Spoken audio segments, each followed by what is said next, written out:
तो हमने सुना था इंटरम वजीर आला, केयर टेकर वजीर आला, ट्रस्टी वजीर आला।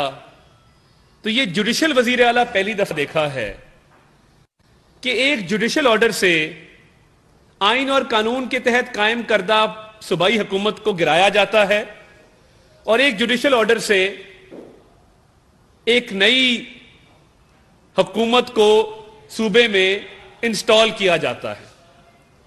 देखिए, जो इंसाफ के वेइंग स्केल्स होते हैं ना, जिसको तकड़ी कहते हैं, उसमें अगर इमरान खान साहब का लेटर रखें तो वो भारी है और चौधरी शुजात साहब का लेटर रखें तो वो हल्का है। ये इंसाफ तवाजुन के साथ होता है। तकड़ी जो है वो तवाजुन के साथ तोलती है, इसीलिए इंसाफ अंधा होता है और वो केस देखता है, फेस नहीं देखता। वो आपने देखा होगा, वो लेडी ब्लाइंड फोल्डेड होती है जिसने वेइंग स्केल्स पकड़े होते हैं। क्यों? क्योंकि उसने जो तोलना है वो देखे बगैर तोलना है।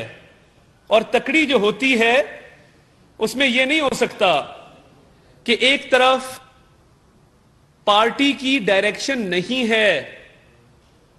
इमरान खान साहब बतौर पार्टी सरबराह अपने अराकीन को कहते हैं कि आपने परवेज इलाही साहब को वोट देने हैं और उन 25 अराकीन के वोट गिनती में शुमार नहीं किए जाते।